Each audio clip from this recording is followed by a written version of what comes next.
السلام علیکم دوستانو، تاسو ته بیا هم ښه راغلاست وایم او هیله ده چې انشاءالله ټول به ښه یاست.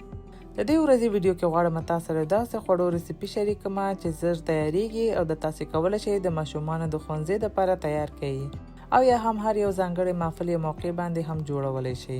دغې خوړو ته چکن سینډویچ یا هم د چرګ د غوښې سینډویچ ویلی شو. راځئ چې د دغې خوندورو خوړو ریسیپي درته وښیم. د دې ریسیپي دپاره به اول ټول سبزیجات واړه ټوټه کړئ. سبزیجات تاسو کولی شئ د خپلې خوښې پکې واچوئ. ما دلته هغه ټول سبزیجات کارولی چې زما د ماشومانو خوښیږي، لکه یو دانه وړوکی پیاز، دولمه مرچ نه ما هر یو رنګ نه یوه ټوټه راواخیستله، ځکه چې لږ رنګارنګ شي، په دا شان بیا د ماشومانو ډېر خوښیږي. البته تاسو کولی شئ فقط یو رنګ هم وکاروئ. لږ سلاد به هم واچوئ او لږ تازه دڼیا هم تیار میده کړئ. دا ټول سبزیجات که تیار مخکې نه میده کړئ نو کار به مو اسانه وي او سینډویچ به مو زر جوړ شي.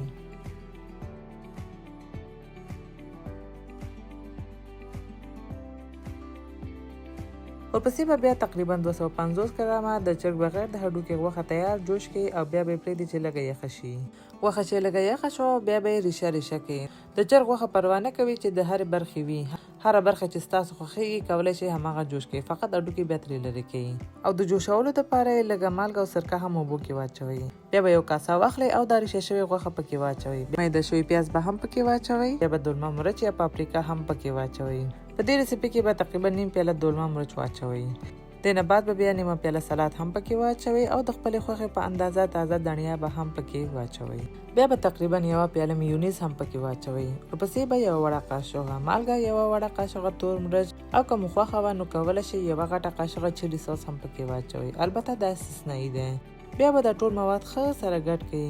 که چیرې میونیز تاسو ته کم ښکاره شو نو کولی شئ لږ نور هم پکې واچوئ، ولې بیخي زیات به یې رنګ هم نه جوړوئ. دا ټول مواد مو چې ښه صحیح ګډ کړلو بیا به یې یخچال کې کیږدئ. تر هغې به 6 ټوټې دغه د سینډویچ ډوډۍ واخلئ. دا کوم چې ما کارولی دا بغیر د څنګونه دي، ځکه چې زما د ماشومانو همداسې خوښیږي. ولې تاسې کولی شئ هر یو نورمال د سینډویچ ډوډۍ وکاروئ او ضرور هم نه دی چې څنګونه یې ترې لرې کړئ. او که د ماشومانو مو نه خوښیږي بیا کولی شئ لرې کړئ. سینډویچ مو چې ټوټه کړلو بیا به دې مخلوط نه 2 غټې قاشوغې پکې واچوئ او ښه صحیح هوار کړئ. بیا به یوه بله ټوټه ډوډۍ به هم په سر کېږدئ او په همدا طریقه چې څومره سینډویچ جوړول غواړئ هماغومره جوړ کړئ. سینډویچونه مو چې ټول جوړ کړل بیا به یې دغسې یو طرف نه پرې کړئ او بیا به دا خوندور سینډویچ تیار شي. دا تاسې کولی شئ همداسې د فتن نوشجان کې او یا هم کولی شئ یخچال کې کېږدئ او په بله ورځ د خپل ماشومانو لنچ باکس کې کېږدئ او یا هم خپله یې نوشجان کړئ. نو دوستانو هیله ده چې دا د لنچ باکس مختلف ریسیپي مو خوښ شوي وي. که مو خوښ شوي وي نو لایک او شیر کړئ او که زما چینل ته نوي راغلي یاست نو سبسکرایب هم کړئ.